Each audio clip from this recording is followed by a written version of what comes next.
Welcome to this episode of the People Dividend podcast. I am absolutely thrilled to have in our um, a virtual studio today our guest, Stephanie Chung, because we're exploring what it takes to lead diverse teams in a rapidly changing world. And boy, let's try and hold on to our heads when I say that. It's no understatement, a rapidly changing world. Stephanie Chung is a trailblazer in leadership and business growth, someone who has redefined what it means to lead with authenticity and purpose.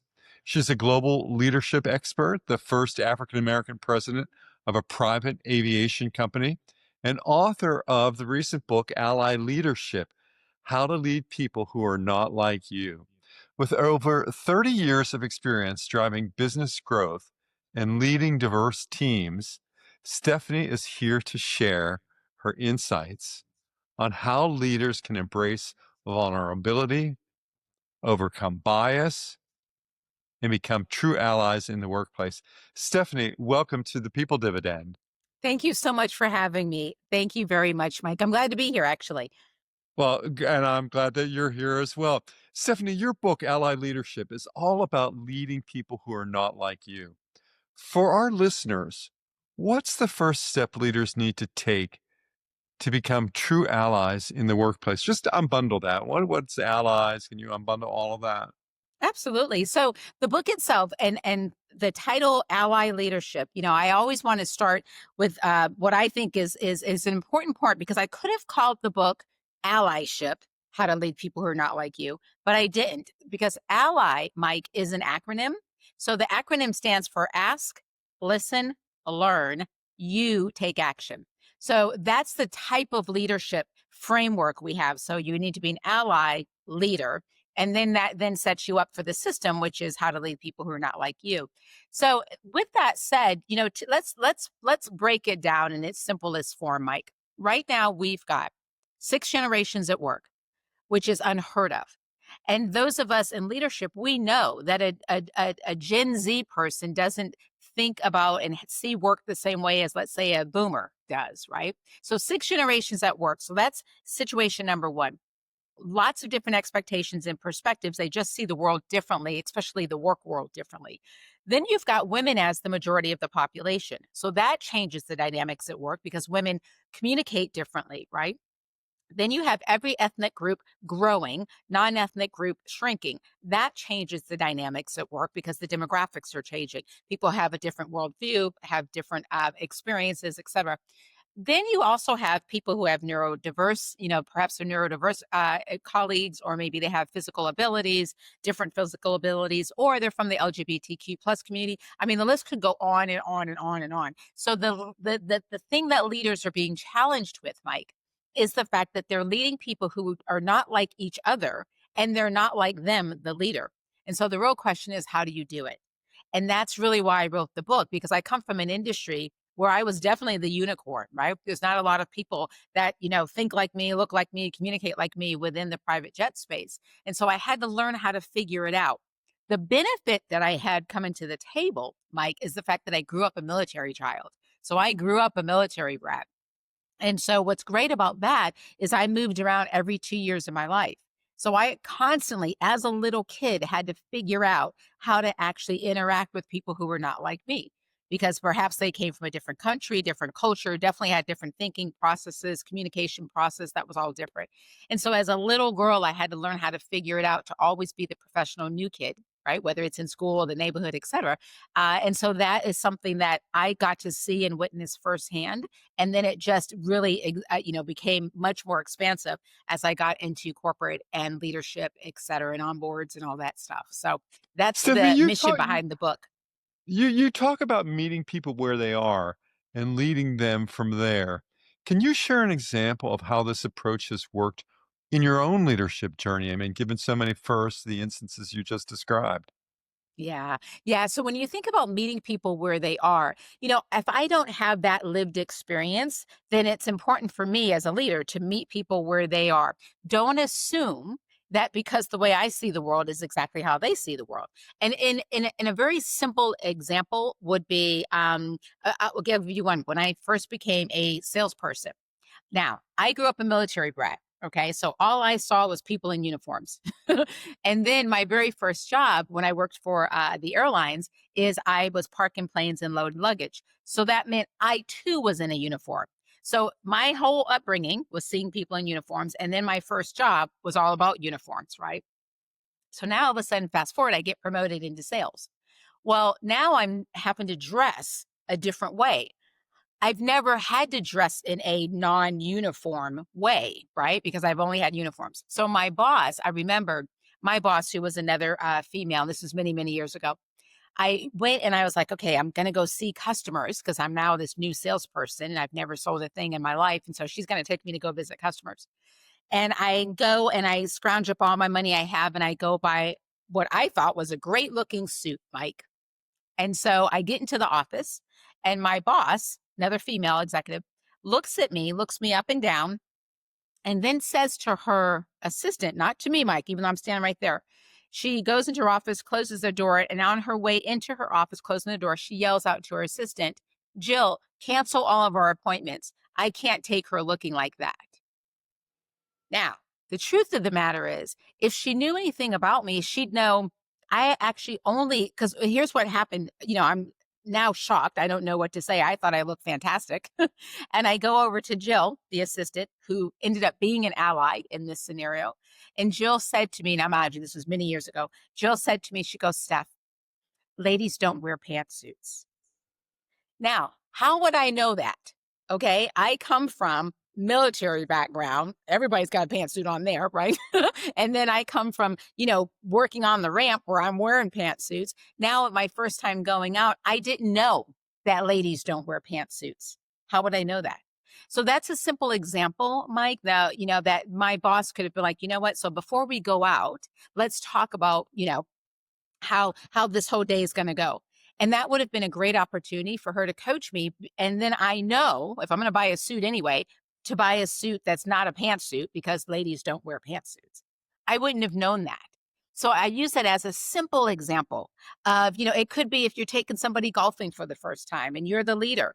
Well, you know what? Let's make sure they've been in a golf country club environment, that they know the etiquette in there. Right. So I use that as just real basic examples that all of us can think about. But as leaders, just be always thinking, if I'm going to lead somebody and I want to be an ally, how can I put myself in their shoes? How can I meet them where they're at so that I set them up to win?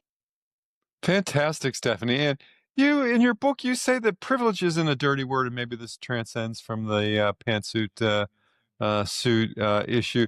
You say privilege isn't a dirty word. How can leaders recognize their privilege and use it to build solidarity and trust within their teams?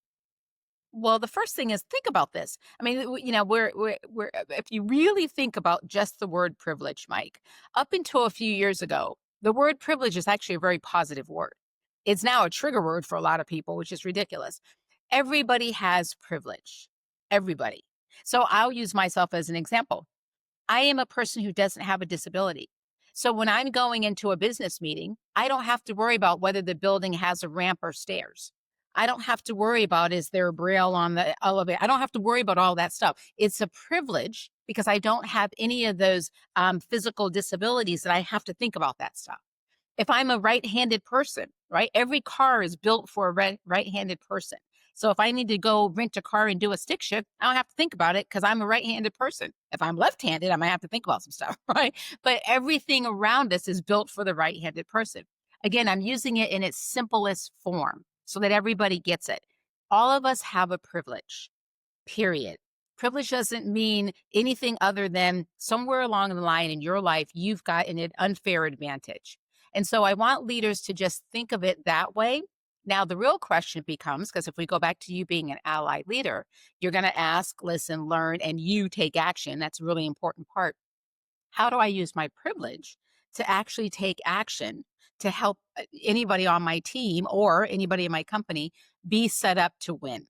That's really what I mean by privilege isn't a dirty word, that all of us have privilege. And the question is, what privilege do you have that you can actually use, since you're the leader, you can actually use it to benefit your organization, your colleagues, your team, etc.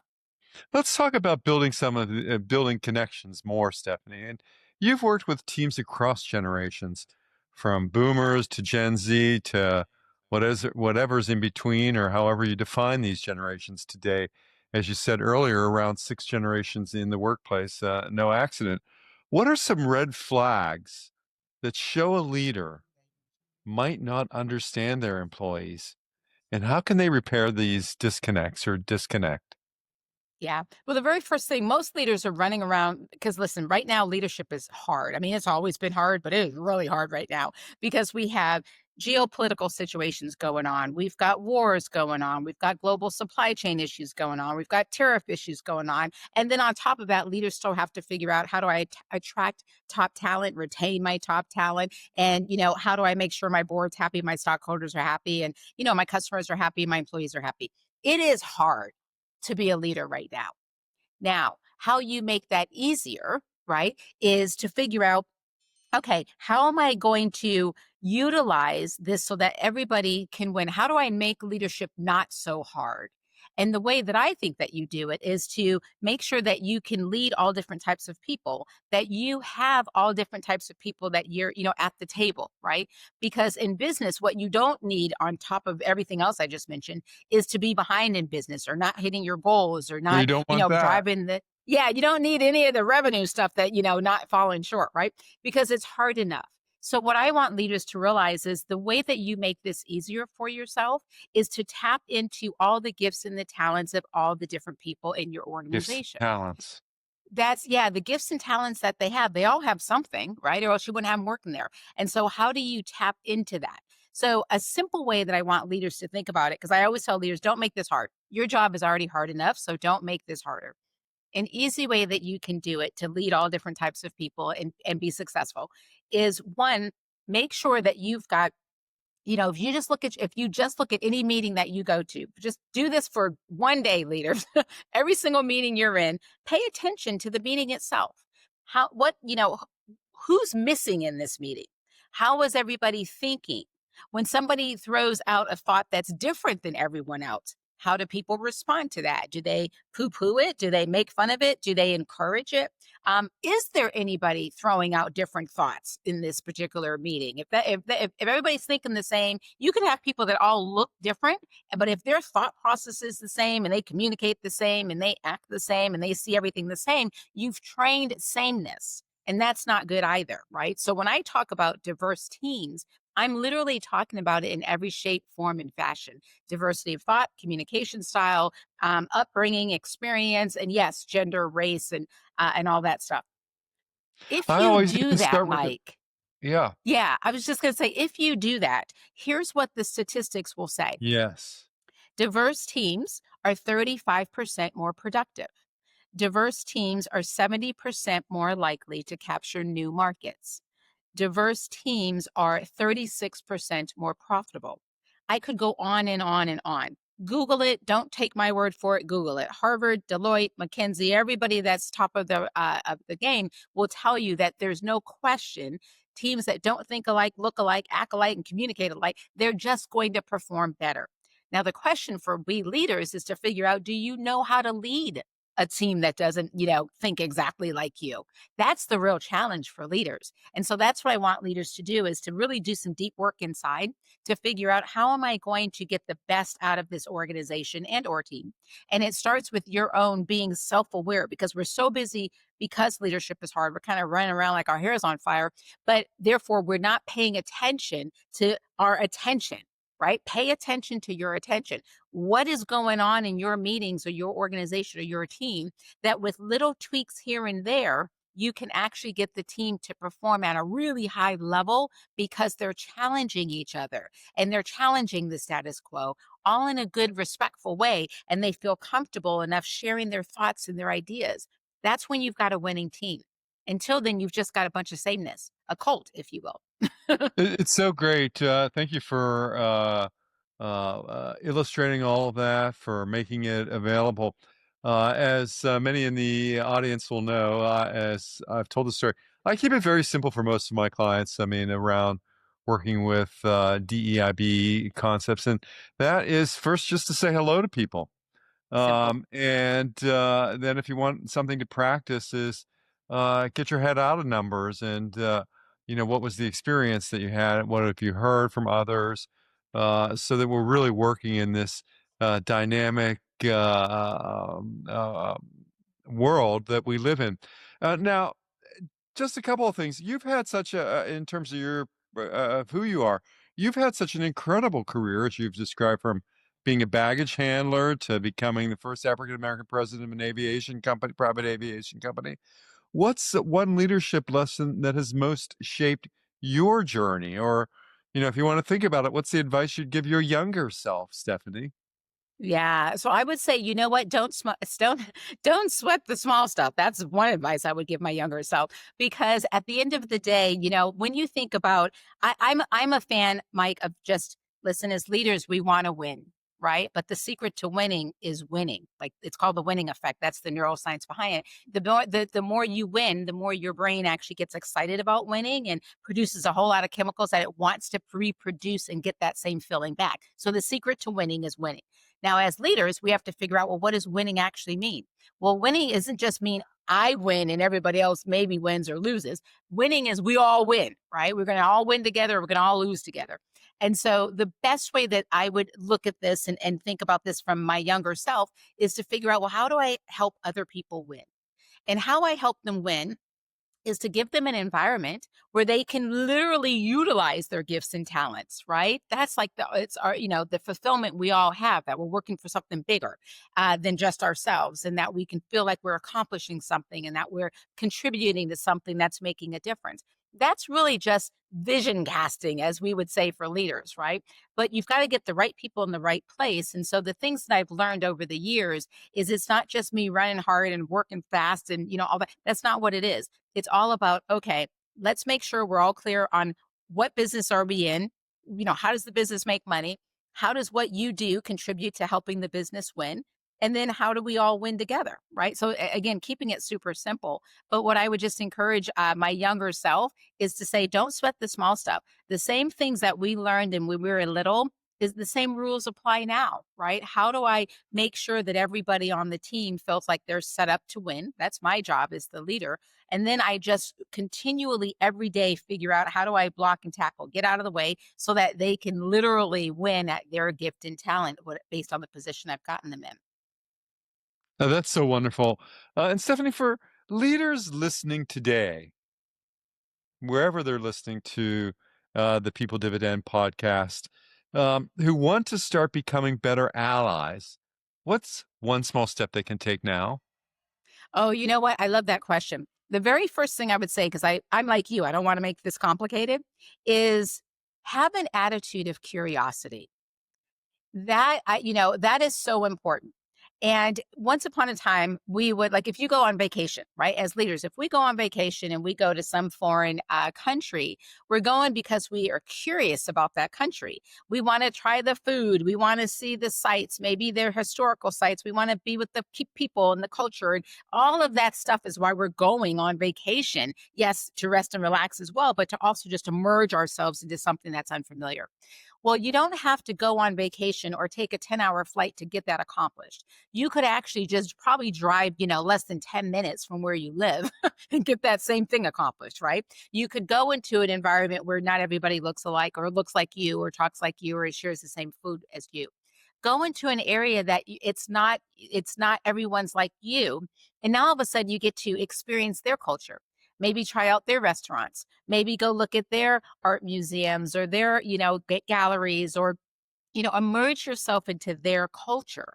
And that's going to by default expand your own brain and expand your mindset.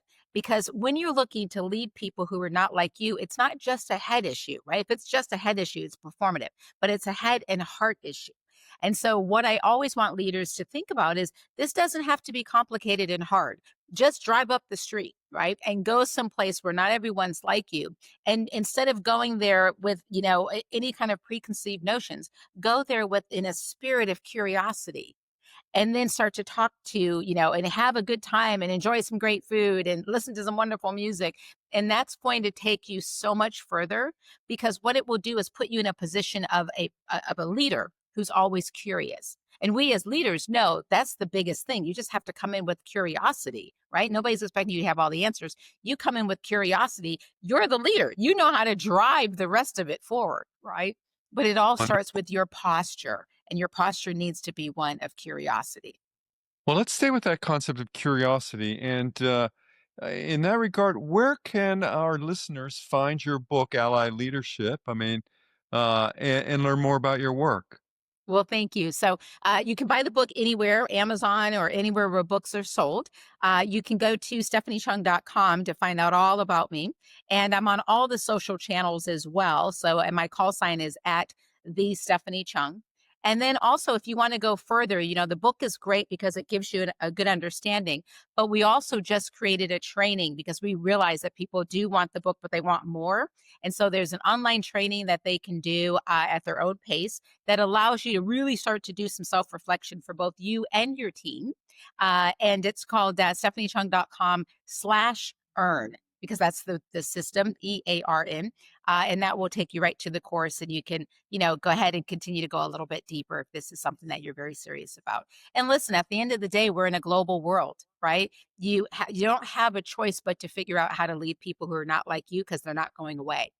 So you gotta figure this out. And that's what we've done is created some tools to help leaders do that. It's wonderful that you're making all of this available.